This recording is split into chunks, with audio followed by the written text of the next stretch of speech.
Hello বন্ধুরা, তোমরা সবাই ভালো আছো তো? আজকে আমি একটা গল্প বলবো, গল্পটা শুনে বলবে কেমন হয়েছে। ভালো থাকবে আর খুশি খুশি থাকবে, আর আমার ভিডিওটাকে বেশি করে লাইক আর সাবস্ক্রাইব করবে। সুবিবেচনায় প্রকৃত বন্ধু।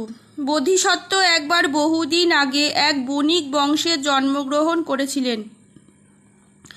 ভালোভাবে লেখাপড়া সমাপ্ত করে শুরু করেন তিনি বাণিজ্য। 500 গরুর গাড়ি এবং বেশ কিছু লোকজন নিয়ে চলত বোধিসত্ত্বের বাণিজ্য ও মাল কেনাবেচা। একবার বাণিজ্য করতে করতে বোধিসত্ত্ব তার লোকজন নিয়ে এক বনের সামনে হাজির হলেন। বোধিসত্ত্ব শুনেছিলেন যে ওই বনটি হলো ভয়ঙ্কর, প্রচুর বিষ ফলের গাছ আছে সেই বনে। গাড়ি থেকে নেমে বোধিসত্ত্ব তার লোকজনদের বললেন, শোনো, ওই বনে রয়েছে প্রচুর বিষ ফলের গাছ। এইসব ফল দেখে প্রলুব্ধ হয়ে তোমরা যেন খেও না। এইসব ফল খেলে রয়েছে জীবন নাশের আশঙ্কা। বোধিসত্ত্বের কথা সকলেই মাথা নেড়ে বললেন, আপনি চিন্তা করবেন না, আমরা ভুলেও ওই ফল খাবো না। এ কথা বলার পর সকলেই চলতে লাগলো সেই বনের মধ্যে দিয়ে। বন পার হয়ে অবশেষে তারা বনের প্রান্তে অবস্থিত একটি গ্রামে এসে পৌঁছালো। গ্রামে ঢোকার মুখেই সকলের নজর পড়ল সুন্দর একটি গাছের দিকে। গাছটির পাতাগুলি কচি সবুজ, ডাল থেকে ঝুলছে হলুদ রঙের পাকা পাকা ফল, আমের মতন সুন্দর। তাই ফলগুলি দেখতে হলেও আসলে কিন্তু এই ফলগুলি ছিল বিষাক্ত।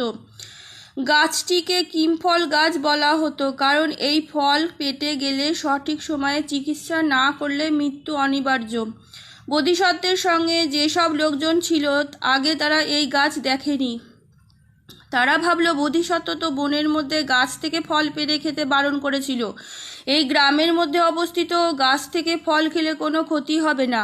পাকা ফল দেখে তারা মনের আনন্দে তারা সেই ফলগুলো পাড়তে লাগলো। 2-4 জন লোভে পড়ে খেয়ে ফেললো বেশ কিছু ফল।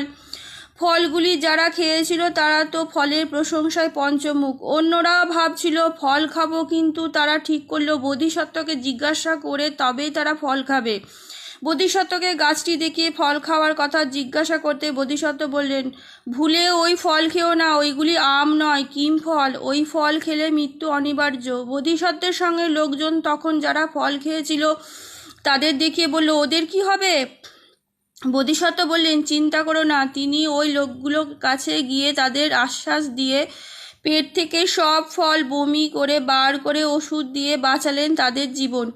বহু বণিক ও পথিক আগে ওই গাছের ফল খেয়ে মারা গেলে গ্রামবাসীরা এসে লুট করে নিয়ে যেত তাদের জিনিসপত্র। মৃতদেহগুলোকে সরিয়ে ফেলত গ্রামবাসীরা। সেদিন সকালেও গ্রামবাসীরা এসেছিল বোধিসত্ত্বের সঙ্গে লোকজনের জিনিসপত্র লুটপাট করতে। নিজেদের মধ্যে কে কি জিনিস নেবে তাই নিয়ে চলছিল তর্ক। গাছের কাছে এসে তারা অবাক, মারা যাওয়া তো দূরে থাক, একটা লোকও অসুস্থ হয়নি। এরকম অদ্ভুত ব্যাপার দেখে তো অবাক গ্রামবাসীরা ভাবলো, এই সব লোকেরা কি কিমফল গাছের ফল খায়নি? মনে মনে তারা ভাবলো, এ কী করে সম্ভব? পাকা পাকা হলুদ ফল দেখলে যে কোনো মানুষের লোভে পড়ে যাবে, এদের নিশ্চয় কেউ এই ফল খেতে বারণ করেছে।